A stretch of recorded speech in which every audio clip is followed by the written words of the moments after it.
Hello, everyone, and welcome back to the Honors Podcast. My name is Reed Wheeler, and today with me I have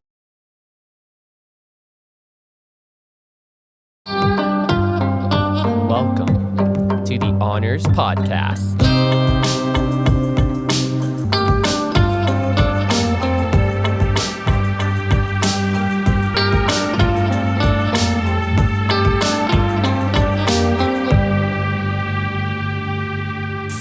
Hi, my name is Catherine Gallagher. I also go by Cate, so a lot of you guys may know me as that. I am a psychology and dance double major here at HPU, and I'm a member of the honors program, and I'm super excited to be here. So exciting to have you on campus. Tell us a bit about your very long resume, a little bit. Who are you? Where you come from? What your majors are, and some things you're involved in on campus. Yeah, so like I said, I'm psychology and dance here at HPU. I'm originally from Chicago, Illinois, and my brother also was a student here. He graduated last year, but he was not in honors. So I think that's kind of cool. We had two people in my family come to HPU. I'm involved in quite a bit on campus, heavily involved in research. I work in 2 psychology research labs on campus since my freshman and sophomore years. So I work in Dr. Lepowski's cognitive development research lab, where we research learning and memory in children. I've worked in that lab since freshman year, and I'm now the lab manager of it, and I've been lab manager for my junior and senior year. I also work in Dr. Nagy's non-suicidal self-injury research lab, and I've worked in that lab since first semester of sophomore year. And I'm super sad to be leaving the labs and moving on, but going on to more research things, which is exciting. I'm also president of our Psychology Honor Society, Psychi, and I'm involved in a lot of things related to that. So I actually have my own podcast that I started as part of Psychi called Cognitive Conversations. Reed actually helped me with a little bit of the intro music and recording my intro for that podcast, so that was exciting. And now he's starting his own awesome podcast. I also created a graduate school prep database for Psychi, specifically for psychology students interested in pursuing graduate studies. So that was a big project. I was the walk coordinator for our first ever Out of the Darkness walk to raise money for the American Foundation for Suicide Prevention. And we just had our first ever walk last Sunday, which was really, really successful. We raised over $15,000, which is amazing. Our goal was $10,000, and hopefully that will be an annual thing. We put on a bunch of other academic events with Psychi, but those are some of the big things that I've spearheaded in my time. I'm also vice president of our National Dance Honor Society. I choreograph a lot within the dance department. I just completed my senior capstone where I choreographed a show about the big 5 personality traits in psychology, and I do a lot of psychology-inspired choreography. And then I like to combine my dance and psychology majors a lot through research and choreography. During my sophomore and junior year, I actually did an interdisciplinary research project investigating movement for memory, and that's how I combine kind of psychology and dance through research. Also heavily involved in honors. I'm chair of our academic engagement committee for honors, and Reed's actually been on my team for 2 years, which is awesome. And basically, as a part of that, we try to highlight a lot of the academic accomplishments of the honor students, as well as share academic resources with them. And I also kind of was on the team for our new research committee for honors, where we kind of developed a research grant this year with Dr. London, who kind of spearheaded that. So that's been helpful to kind of and a great experience to kind of be a part of that team. And I feel like I'm missing things, but there's so much. That's a pretty good plate full. Yeah, kind of a long spiel, but... No, that's really good. Since because it was the most recent thing, I'm really interested in more about the Out of the Darkness walk that you did. Yeah. What was that? What is that about? Where did it come from? Like, what was your experience like creating that and like starting it as setting up for an annual tradition? Yes. So I'm involved in a lot of like suicide research on campus as a part of the non-suicidal self-injury research lab. And over the summer, I actually did like a research internship at the University of Virginia, where I worked in an adolescent mental health lab, and I did a lot of suicide prevention related research with that. And I noticed that in Psychi, I really wanted to bring some type of large service project that we could all kind of collaborate on within the psychology department prevalent to actually benefit like a huge mental health issue that's especially really relevant to young adults and college students. So I was kind of looking for things related to that and related to my research interests, so it would really be a passion project I was excited about. And I know that the American Foundation for Suicide Prevention does a lot of these campus walks, which are called Out of the Darkness walks, to raise money for AFSP. And I already knew a lot about AFSP related to research. They really provide a lot of amazing research grants for the top researchers in suicide prevention. And I know that a lot of their funds, pretty much 90% of their funds, go directly towards advocacy efforts or research for suicide prevention. So it's a great organization. And basically, I reached out at the end of last year, where I was kind of wrapping up my junior year as vice president of Psi-Chi before I became the president, to Maureen, who is our AFSP representative for the North Carolina chapter. And she was like super eager to kind of bring the first ever walk to HPU, because they do a lot of campus walks at other North Carolina universities like Elon. I think UNC Chapel Hill does one too, if I'm remembering correctly. But HPU's never had a walk like that. And they also do a lot of community walks too. So Dr. Lee Barber, who is the chair of our psychology department, was kind of the main faculty advisor that worked with me in kind of bringing this to our campus. And we actually collaborated with our psychology club and our social science fellows here too. And we got so many campus organizations, even outside of psychology and social sciences, to collaborate with us.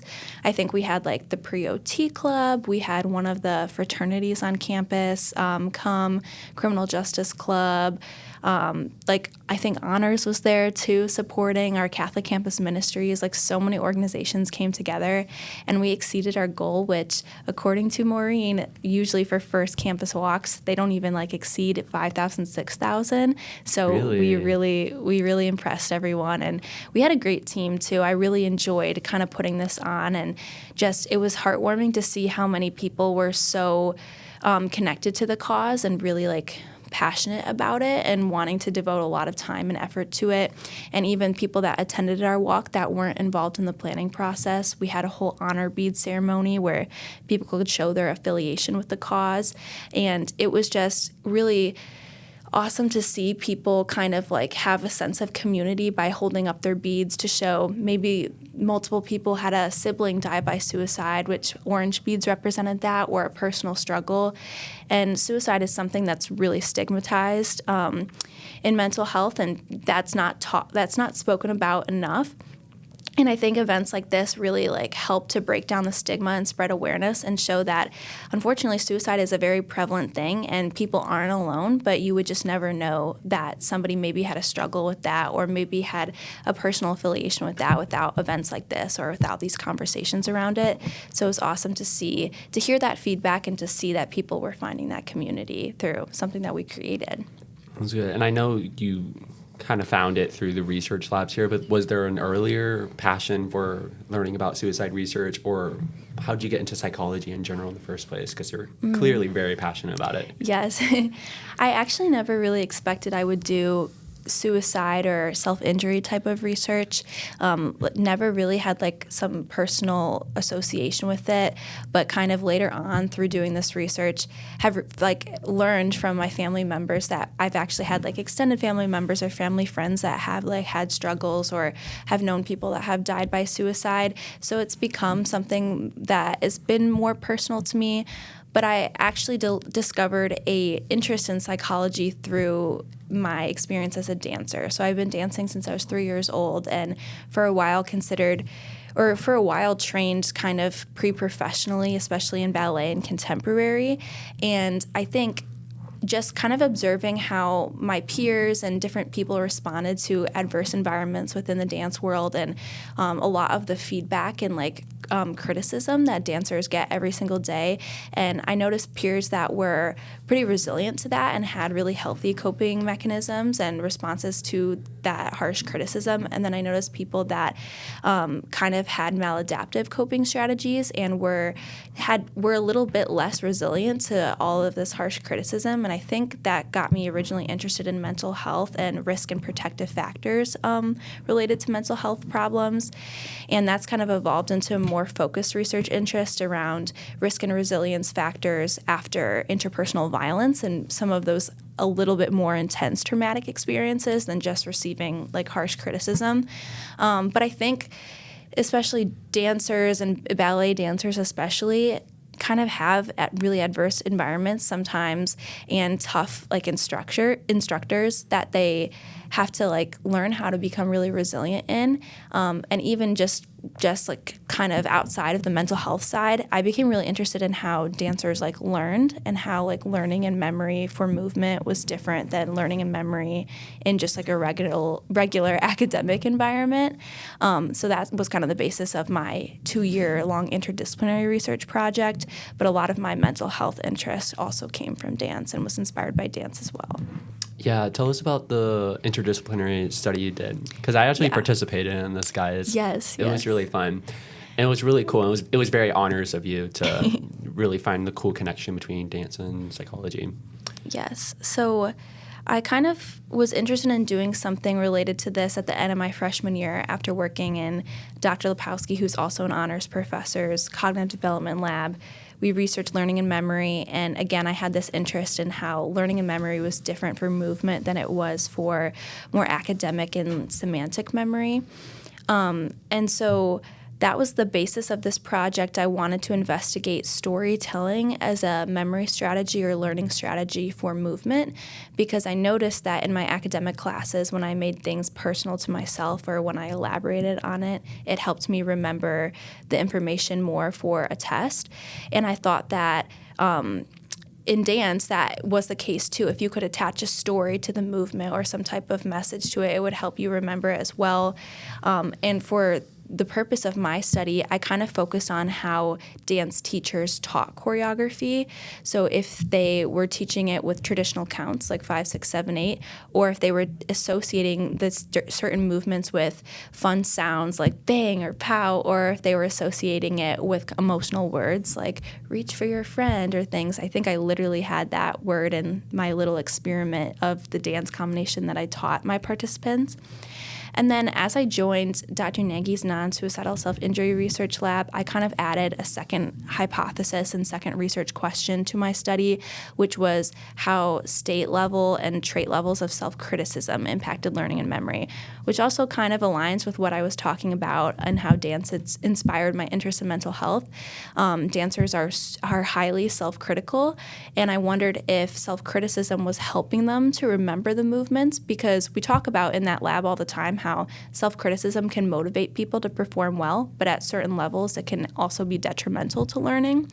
And actually, the key significant finding in that study was high state levels of self-criticism were negatively correlated with recall of the movement sequence. So there actually wasn't anything significant about teaching the dance with emotional words or traditional counts. It didn't seem to impact memory at all, which was interesting, but high state levels of self-criticism. So when participants were really self-critical and verbalized that out loud in the moment while trying to remember the dance, they actually remembered less of the movement, which indicates that high levels of self-criticism or focusing on your mistakes in the moment while you're trying to perform something or remember something may actually be detrimental to your recall and your performance, which is really interesting. And correct me if this is wrong, but that was true for all the different groups you were testing, like regardless of if they, because you tested multiple age groups and whether they were dancers or not. So like you taught it to everyone, but that's still. Yes, that's a great question. And that was really interesting because we saw that for the dancer group, we saw that for the novice dancer group and the adolescent dancer group. So I had 3 separate groups. I had adolescent experienced dancers, undergraduate experienced dancers, and undergraduate novice dancers. And that finding was consistent across all groups. I thought it would be higher in dancers, but another future direction I kind of had for this study was maybe parsing out how different dance environments, how self-criticism may be different in those dance environments. Because of course we're at a liberal arts college dance department, and those levels of self-criticism may be higher in like conservatory professional programs, but it was still interesting that even the experienced dancers weren't different in self-criticism from the novice dancers.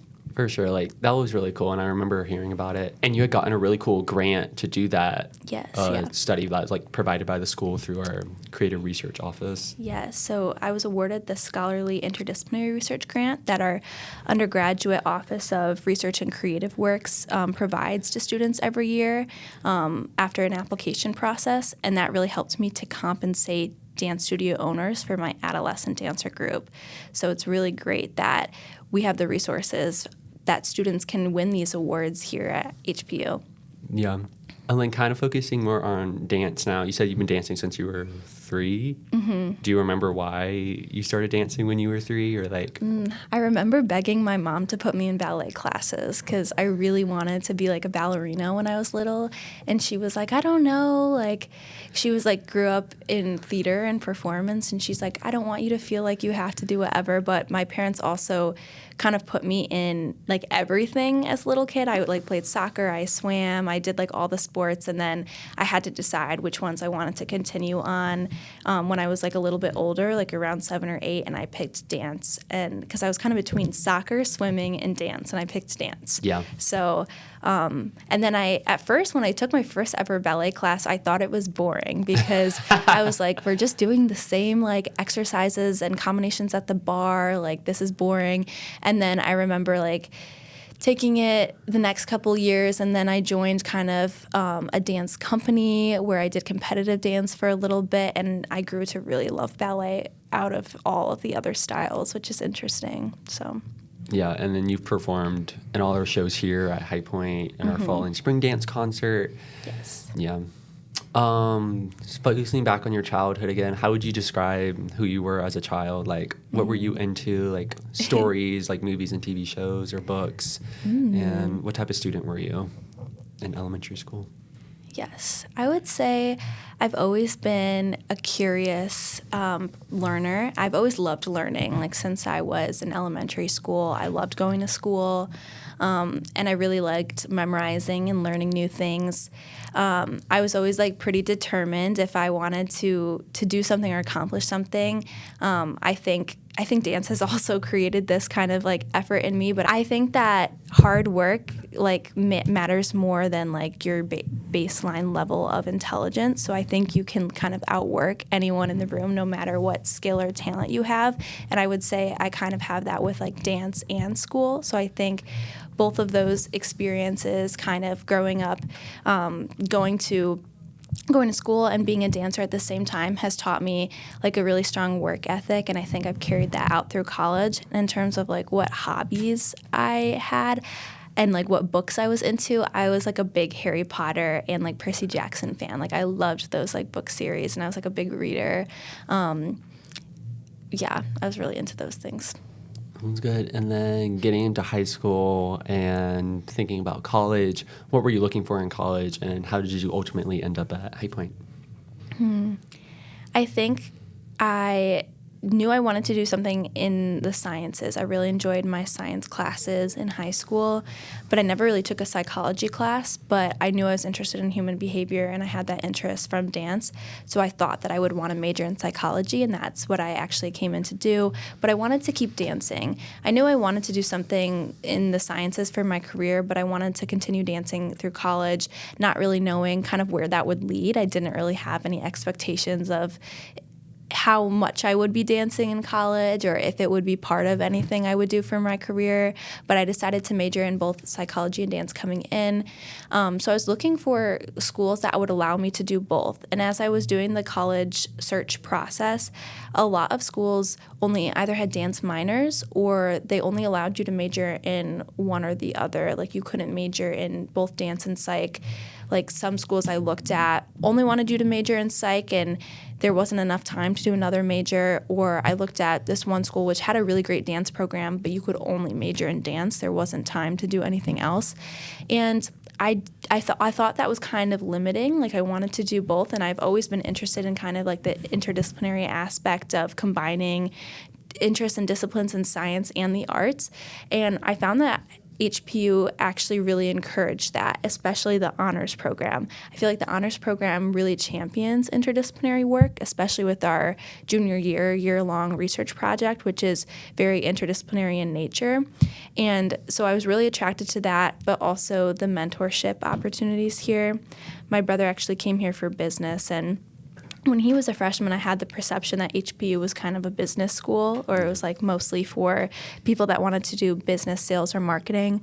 But I came here for his family weekends, and I got to talk to some professors in the psychology department, the dance department, and particularly within psychology, I was just kind of blown away by how involved the professors were in the students' lives and how close of relationships the professors had with the students. And that's 100% been my experience here. And so I'm so glad that I was able to have those conversations beforehand, because that's what sold me on HPU. And I knew that I was going to be able to get involved in research really early on.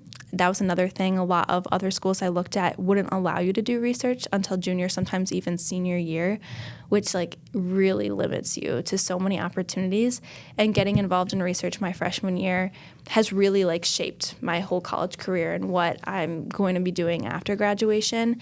So High Point University was the best choice for me mentorship-wise and research opportunity-wise, and being able to combine dance and psychology, because I've incorporated it with choreography, I've incorporated it with research. I've actually really intertwined it more than I thought I would, and I think it's really influenced what I want to do in the future, and I don't think if I had the opportunity, I would be on the same path as I am now. So. Yeah. And then how was honors fit into this picture? Was that always something you were looking for, or did that kind of just happen? What's the story there? Yes, that's a good question. I am so glad I ended up in the honors program, but I was actually really torn between honors and the Women's Lift Fellowship here.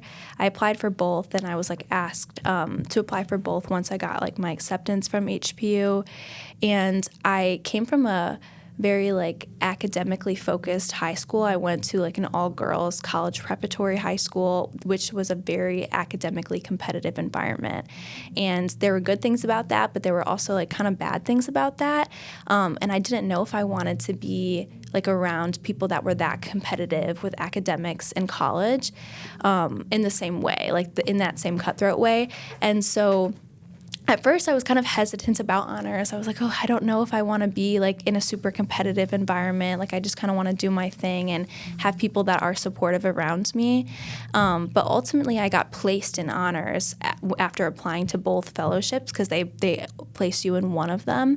And so I decided to do the honors program, and I found that it was the exact opposite of what I was perceiving it to be. Honors is such a great community, and I feel while there's so many amazing academic opportunities and resources that Dr. Hedman and the honors professors really help us find, and we all kind of are like-minded people with similar goals, and we all push each other and challenge each other to do well. I didn't find that cutthroat or competitive energy here. I found it to be very supportive and such a great community. And the thing about honors is you live with other honor students your first 2 years, and I've actually lived with other honor students all 4 years, because I live in the upperclassmen housing for honors as well, that I did my junior and senior year. And I've just really enjoyed taking classes with my friends and living with my friends and kind of creating that unique community that I don't think exists anywhere else on campus. Even in sororities, fraternities, there's or even other fellowships, there's nothing like the community that's within honors and the fellowship that's within honors. And as a suicide researcher and mental health researcher, a sense of belonging is super, super important. And I think honors does a really great job of that. And we focus on fun things too. It's not just all about the academics. And I think that's something that not a lot of people know coming into honors. And another thing I really like about honors is they really focus on intellectual curiosity, not just how high your GPA is or things like that. And Dr. Hedman, even in the cost and value class that he teaches that we both took, he talks about how when he reviews applications for honors, he's looking for that intellectual curiosity and that sense of interest and open-mindedness in so many fields, and not just I want to get the top grades, I want to get the highest GPA. Although that plays a role, that's something that I I really liked about the honors experience. And it wasn't so like, I need to be the best, I need to be at the top, you know? Yeah. Was the sense of belonging thing has been coming up a lot this year. When did you realize like you fit in, like you were an honor student? Like when did you feel like you belonged that freshman year, or even if it was into your sophomore year, like was there a specific moment for you? And I feel like I felt like honors was the best fit for me my first semester in the classes. Like I took working class protest culture, which is notoriously a really hard class that we used to have in the honors program that freshmen took their first semester. But I really loved that class because it was so unique and interdisciplinary. Like it was exploring the working class and protest culture from a musical, an English, and a historical perspective. So we had an English professor, a history professor, and a music professor teach 3 different sections of that class. And it was very challenging writing-wise, but I felt like the professors really wanted to sit down with me and help me like hone my writing skills. And I felt like, oh, this is a place where I can be challenged, but I can also explore all these like really niche interests. And I'm kind of encouraged to kind of go on these different curiosity paths within honors. So I felt like academically, that was when I knew it was the right fit for me. And Dr. Hedman, I feel like, always does this the first semester with freshmen, but they always try to like pull you into, I feel like, the English major, or like if they notice that you have kind of maybe a talent or a skill in like one certain area, they will try to pull you in, and they like encourage you to be open-minded about other majors. So it was hard for me freshman year because I was like, oh, now I'm interested in English and Spanish because I took a Spanish class my freshman year too. So that was hard because that's one thing, you can't do everything. Like I was already a double major in psych and dance, and I wanted to continue on with that. So you can't do everything, but I like that honors doesn't really tie you down your freshman year and say you have to be on this like path all 4 years. Community-wise, I think Finch, just hanging out with my friends in Finch freshman and sophomore year, also going on the Prague trip with like all my friends was so fun. And I just remember us in Prague playing, you know, those games where it's like 36 questions to fall in love. We had to play that on the Prague trip. Like the professors, Dr. Lepowski and Jay, made us play that in our class with like a speed dating type of dynamic to like make other friends in Prague that we didn't already know within honors. And I remember like my friends and I really loved doing that, and we decided to play that, like continue playing the game. What is when 36 questions to fall in love? It's like, I think a researcher actually came up with it, if I'm remembering correctly, but it's all these like questions. It's 36 questions to develop a sense of like closeness with a friend. I think it's meant for like romantic relationships, but it was kind of like fun to do it with friends too, because it's just things that you learn about the other person that you wouldn't know without asking those intentional questions. And it does create like a sense of closeness. And what was funny was I played that with my friends in Prague, and like we were all like crying in the middle of the game, like when we were playing it after. And like I think that group that I played it with in Prague, now we're like all like even closer group of friends now. But what's funny is the summer after my junior year, I did that research internship at University of Virginia, and one of the grad students that was kind of leading our psych seminar, he does friendship research, and he like made me and the other psychology intern in my cohort play that game, and I was like, oh, I love this game, like, but he did it in like a friendship way. So I think it's interesting. I love games like that where you can like develop like fast friends and like that sense of closeness. I don't know, because I don't know, like people are always like kids these days, but that's kind of something that's lacking in the youth of today. Like it's harder to like know how to make friendships in person, like especially like in the context of coming to college your freshman year, and like, you know, colleges struggle with how do we actually create that sense of belonging, because it's such an abstract concept, truly. Yeah. But then like the kids are getting like shyer and shyer, and like they don't know how to like talk to someone and form a relationship, especially are already like naturally introverted. Like we were both kind of like introverted freshmen, like we're not the ones to like start the conversation, but if you open us up, we're great people. But True. it's hard. I don't know. Yeah, that's a great point. I think people talk about this all the time, but I think social media really adds to that, especially because now there's less of a, I guess, less of a desire to kind of ask those deeper questions or get to know people on that like personal level, because we're so used to just like liking the first picture that comes up or following people and like noticing how many followers they have and kind of like the basic stats maybe they have on their page or their LinkedIn profile or whatever. Yeah. And so like you don't ask about them, you ask them for their Instagram. Right. And so I think, I don't know, I think we can like critique social media and how it's impacted our society a lot, but I think that sense of belonging, like social media does not always help that. There's aspects of technology that are helpful for belonging, like being able to connect with someone that's long distance from you and things like that. But I don't think people always use technology in the ways that are most beneficial to mental health. So I think maybe we can think more about how to do that. When it comes to kind of the future of society and your awesome knowledge of psychology and mental health, what do we need to know more about and like value more as we go forward in society to like become better communities and create better senses of belonging? That's a really good question. I mean, there's so many things. I think especially with everything I've learned about suicide prevention, I think thwarted belongingness and perceived burdensomeness are two of the biggest risk factors for engaging in suicide or experiencing that suicidal ideation. And the project I did over the summer looked at experiences of social threat and how that impacted people's willingness to disclose their suicidal ideation. And I think how people respond to different social interactions is really important. And I think it's easier said than done, but to be mindful of how we're treating other people or reacting to other people in the moment is super important, because you never know what someone is going through. And while it may seem like a minor exchange or social exchange to you, it could really impact how that person's thoughts and behaviors are going to be in like the next minute. Because I did this presentation, or I did this research study over the summer, and it was like on a momentary basis. So we use ecological momentary assessment, which is evaluating people's thoughts and emotions like in different instances throughout the day. And it was so interesting to see how people's thoughts and behaviors really shifted kind of dramatically at different moments throughout the day based on their social interactions. And so I think people really underestimate how their responses to other people really impact their like thoughts and emotions and things.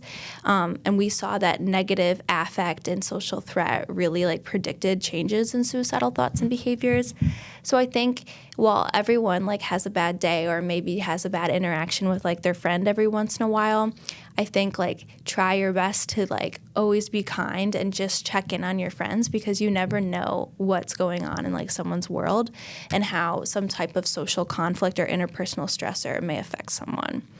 And that's like a lot, like it's a lot of, you don't want to put that burden on other people, but I think it's important to just be mindful that you never know how you're going to impact somebody, and just to include everyone. I think people just don't do that, and especially with social media, like just like invite everyone as much as you can and include everyone in your groups. Like I think people like kind of think cliques and things, and like their friend groups are kind of minor things, but it actually really impacts people's mental health a lot. And you can create a sense of belonging by just including everyone, and that's such a very easy thing to do.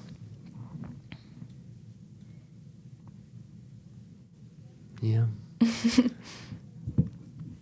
Yeah, that's really powerful. I lost my train of thought.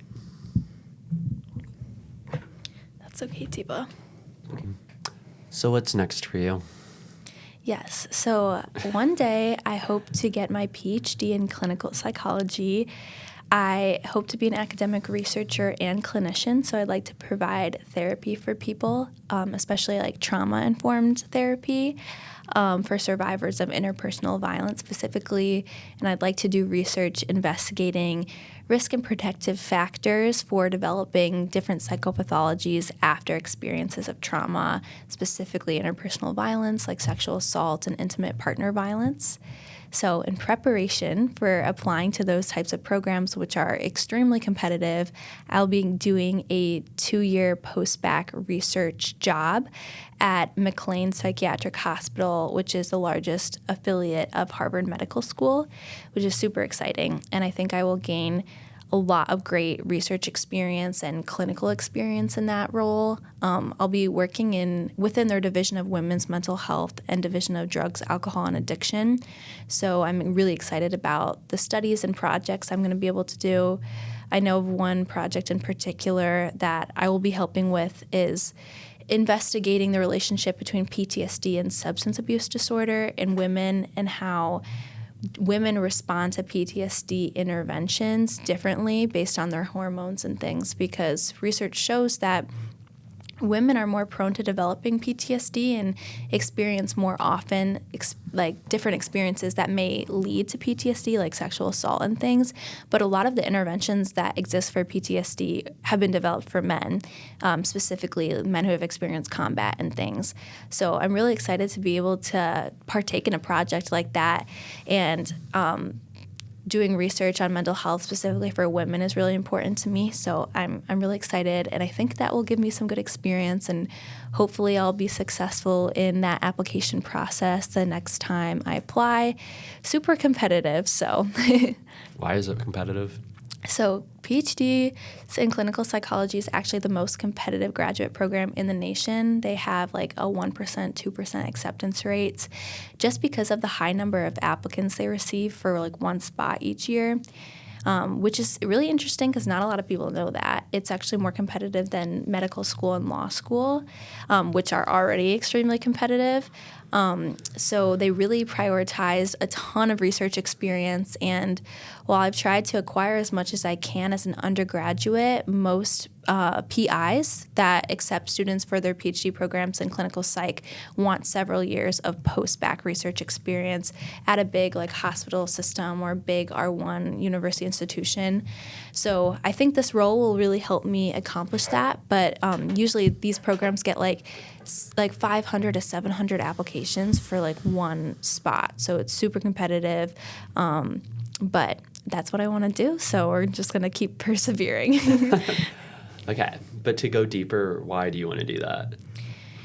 Like this is heavy stuff that you're dealing with. Like it's a big service to the world. Thank you. Yeah.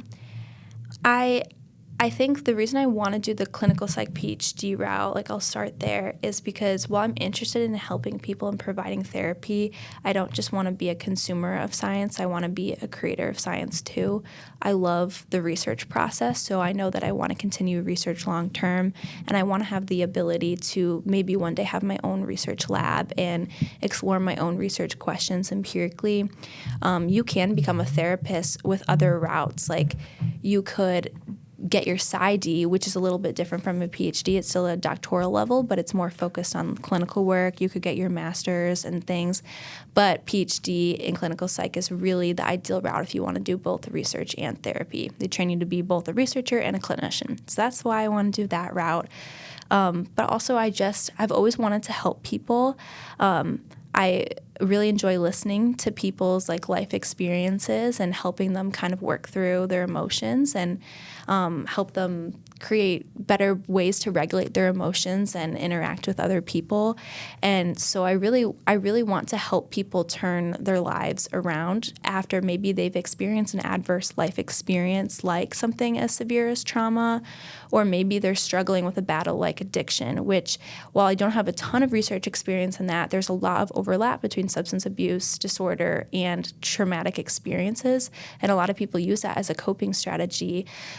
So I'm really want to help people be more resilient to things that occur in their lives that are really hard, like traumatic experiences, and overall want to contribute to a more resilient world. Yeah. Why do you want to help people? 'Cause I don't know, because I want to. Like, Why? What is it about you that calls you to that? I feel like I just always desired to like leave people better than like I found them or help them in some way. I think when you're helping other people and you're focusing on somebody else and not just yourself and your accomplishments and like trying to achieve something for yourself, but trying to achieve something for someone else or create kind of a better environment or leave someone better off, it just like creates like a better sense of purpose and like you have a purpose with what you're doing. So maybe that's something that's driving me, but I also just have a lot of empathy for people that experience those tough things. And while I've not had like a super traumatic experience in my life, I feel like very fortunate. I want to help other people that maybe have those experiences, you know? That's a good answer. All right. We're going to start wrapping up a little bit, and I'll ask you a question I ask all people. Is being in your senior year, about to graduate in T-minus whatever many days it is, what would you say is the point of college, and how has it transformed you, if at all? I think the point of college is kind of to discover what you're interested in and kind of discover who you are.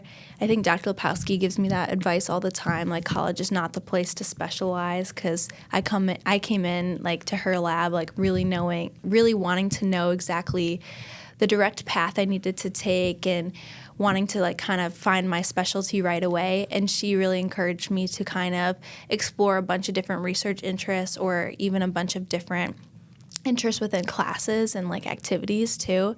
So I think try to take advantage of every single opportunity you would have in college or at any other university, whether that's getting involved in like certain leadership or service organizations or trying a bunch of classes and getting involved in different research labs. Like, for example, like I didn't know if I would love research when I first joined my lab freshman year, but I wanted that experience and I discovered that I did have a love for it. But I know a lot of people like do a research project and they still acquire a lot of skills, but then they also discover I don't want to do research long term, and that's still learning something about yourself. So I would try as much as you can, try to get involved as much as you can, because you learn things about yourself through the process. You learn how to be a better leader, a better team player, a better collaborator, and a better person as well. And I think that is kind of the point of college as you're emerging as a young adult, to kind of learn who you are, what you're interested in, and what you want your purpose to be. What you want your purpose to be. That's nice. And then the last question is a question the previous guest has left for you to answer. Okay. And then you will end with you leaving a question for the next guest. This is a bit of a weird question. Okay. That we've already kind of answered, but it's like a new light. So if money wasn't a factor in your decision, what career would you pursue, and how do you think your life would change? I feel like it kind of wouldn't, but... Yeah, I don't think it would, but that's really funny because people say like psychology is not the most lucrative field, and especially like because I want to pursue the PhD, like that's delaying probably my income for a little bit, as PhD takes like a long time to get that high level of education. But I think I have the sense of purpose that I'm really interested in research. I have a lot of curiosity and questions I want to investigate. So I know I'm always going to enjoy that. And I know I will get a lot of purpose and meaning out of helping other people overcome their hard experiences. And that's what's really driving me to do it, because I love those things. That's how I want to impact the world. And money is not really like driving me with that. So I don't think it would change. But if I wasn't a psychologist, I will say I'd probably either be a dancer or a makeup artist, because I love doing makeup and hair. That's great. I also lied. I'm going to show you an honors challenge photo. So you said once upon a time that I am throwing my phone away so I can't call my mom or respond to any texts or read my emails. This is very sad, as I like to update my mom on how my day is going. Wait, I wrote that? You did write that. Freshman year? And then here's blonde you. Oh my gosh, throwing the when I phone was in the blonde. library. Yes, I know. Freshman year, I called my mom all the time, and I still do that. I probably call her every day. Yeah. That's great. Love that mother-daughter relationship. Wait, I love that you do that with the podcast. Did Dr. Hedman send you those? Yeah. That's I awesome. have access to the archive. Wait, let me open this for you. Oh, I forgot to say I'm an honors writing advisor, too. So many things.